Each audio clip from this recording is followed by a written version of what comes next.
What's going on, everybody? It's your boy C-Zar, and we are talking about Dash today. It is the 28th day of November, and here we are sitting at about $58 with 7 hours and 30 minutes left in the day. You found a little bit of support here at your prior resistance, and this pump was nice for a day, right? But we talked about it at length for several days that we probably do see a little recovery. We probably do see a lower high. We even talked about the possibility of this price going to $80 or more and still not being bullish, even if it did. We talked about the possibility that the price could go up and break this trend line and that we would still be bearish even there. That'd likely be a good selling point. So at no point were we bullish here, right? This is totally expected, and I hope that everybody avoided their emotions and did not FOMO the top, because now reality's starting to set in. Oh, we're still in a downtrend.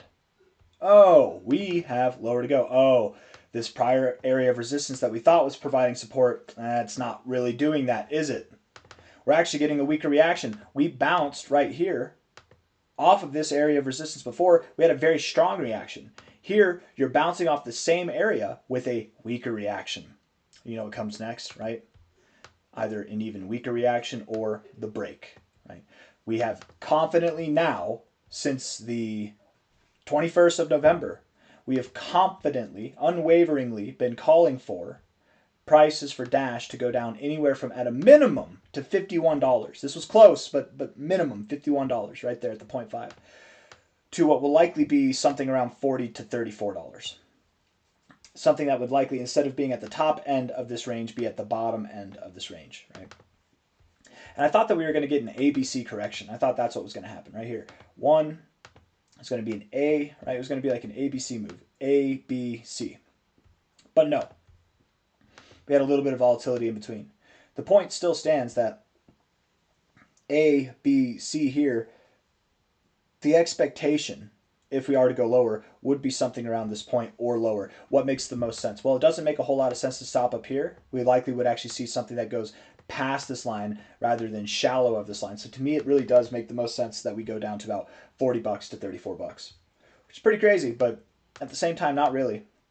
A lot of people bought Dash and they invested in Dash because of the hype of the privacy coin hype. Reality is, not financial advice, not a financial advisor, for any of you who have invested in Dash, you don't actually care about privacy coins. You just care about pumps. And if you're hearing that and that hurts your ears and you're saying, I care about privacy coins, then let me ask you, are you invested in Monero? Are you invested in Zano? Z-A-N-O? Do you even know what Zano is? If you care about privacy coins, you should probably know about Monero and Zano. And if you're not invested in either of them, you clearly didn't invest in Dash for the privacy coin craze. You invested in it for the pump craze. And unfortunately, for you, the person chasing pumps, reality's setting in that this is your chart, right?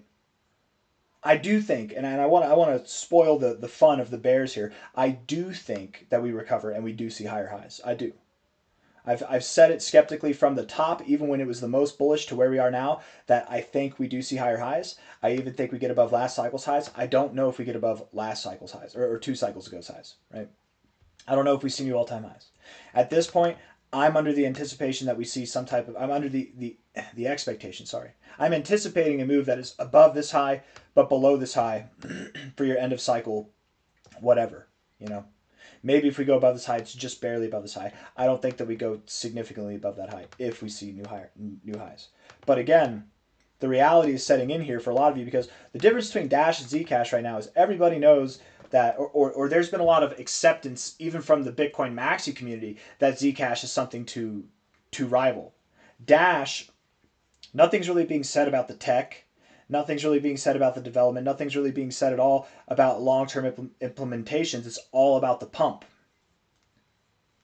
And whenever things are all about the pump, that's very shaky grounds, because now you have people who bought because this thing is pumping, right? You have a bunch of people who bought this thing because it's pumping. Well, if it's not pumping, why the hell am I buying this?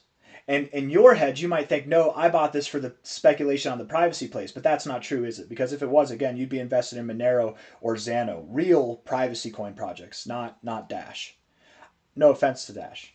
It broke my heart whenever we established that Dash, you know, it was getting lower lows, lower highs, multiple cycles. It broke my heart seeing an OG coin looking so bad. I love seeing it come back to life. I just think that The reality is probably setting in for a lot of people who are new investors in Dash that, oh my God, I actually don't know what I invested in. I really only invested in it for the pump and it's not pumping. Maybe I need to get out. That panic, that fear will likely generate more selling. I'm painting a picture here. Who knows if it's true or not, but this is just rationale from my 10 years of experience in the crypto markets. I've done stuff like this before. It's important to avoid chasing pumps and avoid chasing emotions, guys, right? Good play. It was a good play for anybody to invest in Dash if they bought, before November. But at this point in time, again, think about all the people who bought here who still haven't sold. They have incentive to sell now, right? This pump didn't last. They have incentive to sell. And in fact, I would bet a lot of the selling pressure here is going to come from people who bought here or after, right? People either taking neutral positions, right? They're stopped out at neutral. They're not taking a loss or gains, or people who are taking losses. That's what's happening here, right? The people who are selling for the profits, they've already done that. They've already done that. Once, twice, maybe, just maybe a third time here, right? I think this was for people to sell their profits. I think this was to trap people to FOMO. And I mean, to be fair, all these moments probably had some FOMO in them as well. But again, this is more to trap FOMO, I think. That's why it was just a little pump. Anyways, $58 right now. We probably go lower, somewhere around $34 to $38, $40 if I'm really guessing. That'd be my guess. And then from there, we start to recover and start to move higher. Okay. Let's look at the 1 hour time frame. We'll zoom out from there. And we'll see. We will see.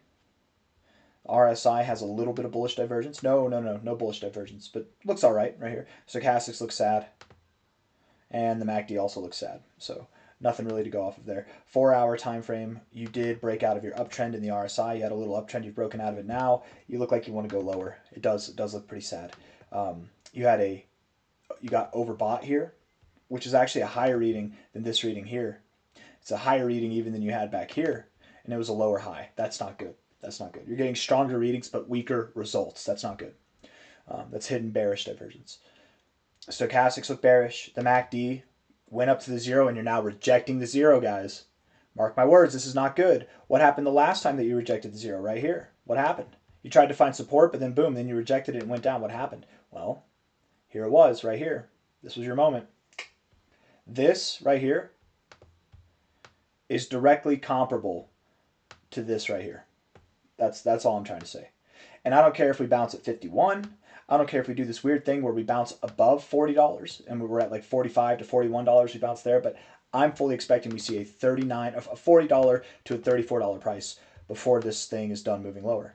And at that point, it's a good time to buy. Not financial advice, not a financial advisor, right? Because again, thinking about the way things work, you don't even need a narrative, right? Dash, you might have the best narrative in the world. I don't know what your narrative is right now. To me, your narrative is you're a dinosaur coin, you're an old coin. It was a good project, it was a good idea, and people just moved on. They didn't use you. You became irrelevant. And now there's a little bit of relevance because of Zcash, because of the pump, and really it's because of the pump that you've got relevance. It's not the narrative so much, right? Again, if it was the narrative, it wouldn't be Dash that's pumping, it would be Xano or Monero that's pumping. You're pumping because of the pump, not because of the narrative, right? People like to chase pumps. And whenever the whole market's bleeding and you're one of two coins that's pumping, well, you're going to get a lot of attention that way. But again, the narrative is still there. Whenever you're down here, nothing moves in a straight line, up or down. Whenever you're down here, you will have dropped from your high. You'll have dropped 75%, which is a pretty substantial amount. Even if you don't see new highs, a bounce from this area, even at like the top area, let's say you bounce right off of $40 there, and you retrace half of this move, that's going to give you like a 100% pop. You know what I mean? Like 80 to 90% pop. That's nice. There will be people, there doesn't even need to be a narrative to see a nice pop that will get you back above $70 or $80 even, or even to new highs, because the speculation alone on just making a play on this higher low at what is a very good and recognizable level to buy, the golden ratio zone, Fibonacci, you don't even need a narrative at this point. Every Dash developer could step away and it's just a meme coin. It's a dead project at this point. It doesn't even need a narrative. I can't guarantee anything, but I would very much expect you bounce off of that level to some degree, to some significant degree.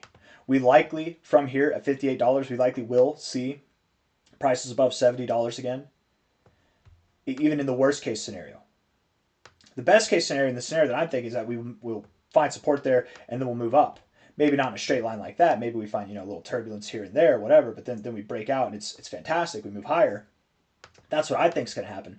But even in the worst case scenario where that doesn't happen and you form a lower high and you still come down, you still from this area will have a nice bounce. You still will see prices likely above $70, potentially even as high as $90 before coming down. I don't think that's what's going to happen, but just addressing even the bad things. Even the bad things, there's a positive light to spin. If you're in the red because you bought at $70, well, you'll probably return there. But first, you will have to sit through some pain. Absolutely you will. I don't think anybody has any business buying Dash here. If you want to sell, not financial advice, not a financial advisor, I don't think it's a terrible idea. But to be fair, that was the point to sell. This is the point to sell. This is the point to sell. And we missed this one. We didn't miss this one. Right? We did say that this was a good point to sell up here. We said this was a good point to buy. And then here we just missed this one. Other than that, even here we were calling for a bounce, and here we were calling we were saying we'd probably not push higher than $80. So anything above 65, I'm pretty sure I said anything above 65 is probably a good time to sell. Right? It's not a good time to buy now. I would even say it's probably not a good time to sell, even though we probably do drop down to $40 or so from here. The only reason why it's not a good time to sell is because you are at your low points of this overall range. What if I'm wrong? You know what I mean? At this point, you're in it to win it. But I got nothing else for you guys. I hope you liked the video. If you did, hit the like button, subscribe. Thank you all for being here. I'll see you on the next one, okay? Take care of yourselves. Bye-bye.